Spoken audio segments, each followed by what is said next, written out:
problem isn't the problem. The problem is how you think about the problem. More often than not, the biggest crises in our lives, the biggest issues that arise, things that cause anxiety and stress and all these kinds of things are, if not a figment of our imagination, are a result of the consistent thoughts running through your head and the things that you are creating from said thoughts. That the problem isn't what's derailing you, making you hide, making you run away, any of these things. No, it's how you react to the problem.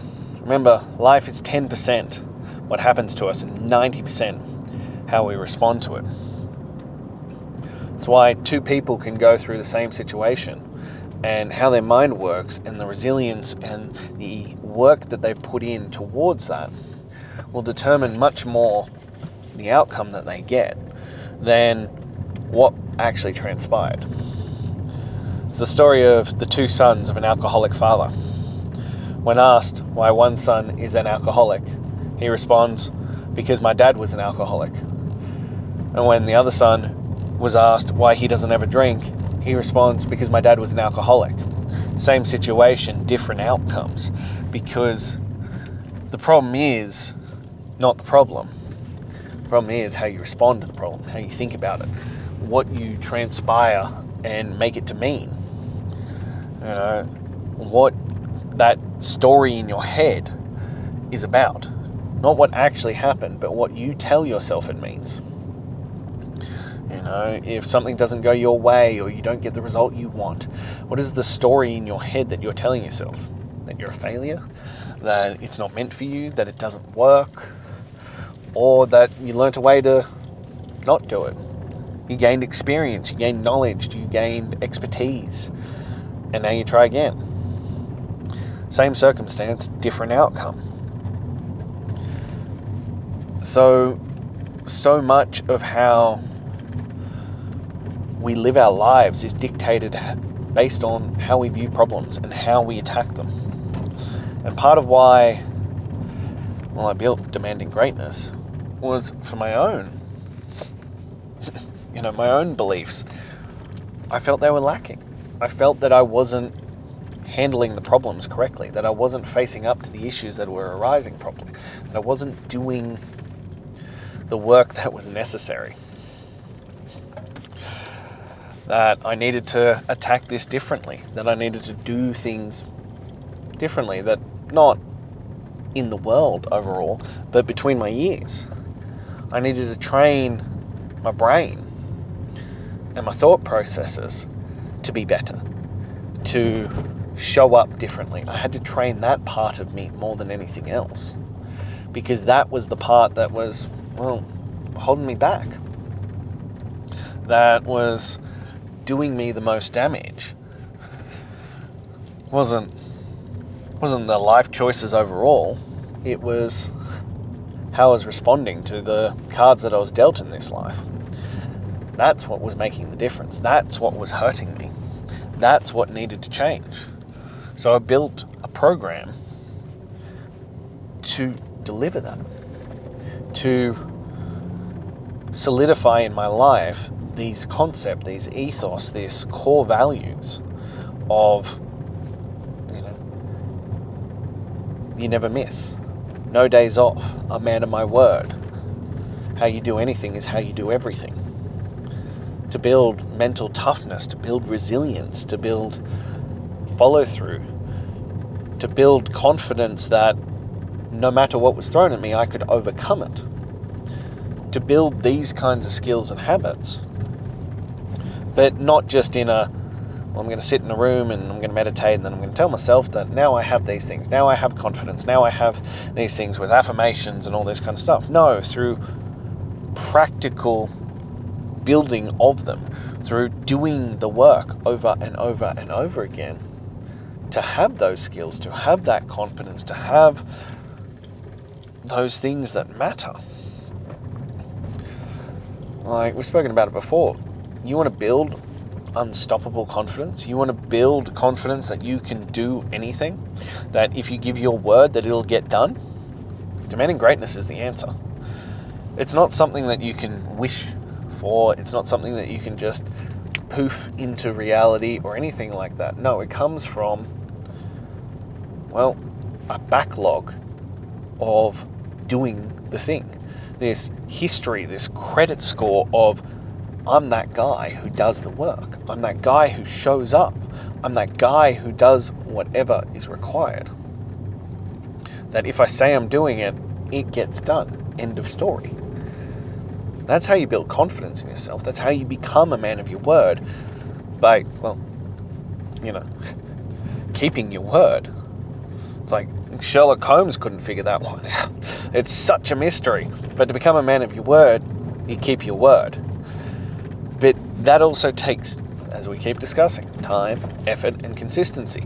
Because, well, you build up this massive backlog of not being that guy, of not doing those things, of not keeping your word.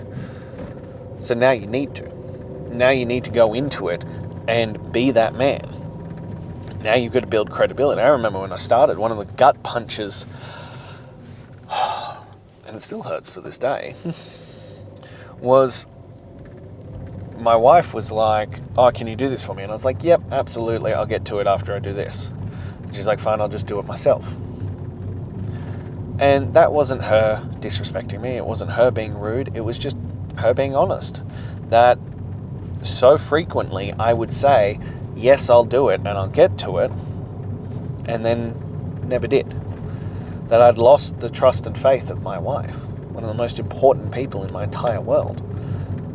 And that is completely and utterly unacceptable. But also a completely reasonable thing on her behalf, because that was the pattern. That was the pattern and habit that I'd established. That I'd say I'd get to it, and then it would slip my mind, or something else would come up, or whatever, and I'd keep saying I would do it, and then she'd get fed up and she'd do it herself. That's not a man living up to being a man of his word. It's not a man taking charge. That's not a man leading by example. That's not a man looking after his wife. That's a joke. And that's what I was. I was a joke. That I couldn't even follow through and be there and do the things I said for one of the most important people in my life. Why would anyone else believe me? Shit, why would I believe myself? And that's the question you need to start asking yourself, is how many times do you say tomorrow, on Monday, next week, next month, next year, when this happens, when I reach this point, I will do it? How many times are you going to lie to yourself? And let's be honest here. You know when you're lying to yourself. You know those things that you say that are just completely untrue. That there is zero chance under the sun that you are actually going to do them. You know that they're false before you even get to it. So why say it? You need to build it to a point where you won't commit to anything unless you know you're going to follow through. And I can guarantee you, in the short term, A, it's going to hurt, because you're going to have to stick to your word and actually follow through on things. And B, you're going to upset people because you're going to have to start saying no. But overall, they'll be less upset because you'll say no instead of saying yes and really meaning no and letting them down. To be honest, I would take that.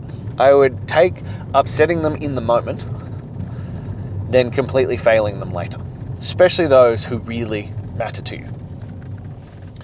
And if you feel that it's important not to say no, for example, to your wife or your children, then fucking do it. Don't be the soft cock who's like, yeah, I'm totally going to do it, and never do it. That is 1,000 times worse than actually doing it, or saying no because you know that you won't follow through. So start being honest. Start honestly looking at it and keeping your word to it. To following through. That if you say you're going to do it, do it. And that's why demanding greatness has no days off. There are no exceptions to the rule. That if you say once you commit, it's done. End of story. And we do it over and over and over again. Day in, day out. No matter what. You are doing the work. You are following through. And there are no exceptions.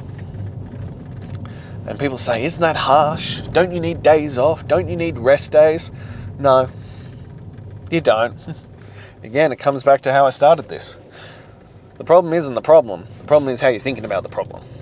One, most people have never worked hard enough in their entire life to warrant actually needing a rest day, to actually needing recovery. They just haven't. Two, your body is built to take way more than you think it is. Most of the problem is how you're thinking about the problem. It's between your ears. It's how you perceive it. And on top of that, this is bigger than just the physical. I talk about it all the time. The physical is the gateway drug to becoming the greatest version of yourself. It's the tool, it's the methodology. It's just how we utilize to get there. Getting into great fucking shape is the bonus. It's not actually the point. It's the byproduct of what we're trying to achieve. We're trying to build this muscle between the ears. That's the muscle we're working on to deliver the greatest life you can. It's about discipline. It's about grit. It's about fortitude. It's about mental toughness. It's about confidence. It's about how you change thinking about the problem. It's about how you work around that and become the best version of yourself. It means that you're the man who shows up every single day and does the work, no matter what. No matter what, you show up and do the work. That skill transfers into everything and opens up a world of possibilities of what you truly can accomplish. Because, well, you're a man of your word. But again, this comes back to the problem isn't the problem, but how you think about the problem. Now, we've got how you think about the problem. Now, most people think, okay, from there, I've got it sorted.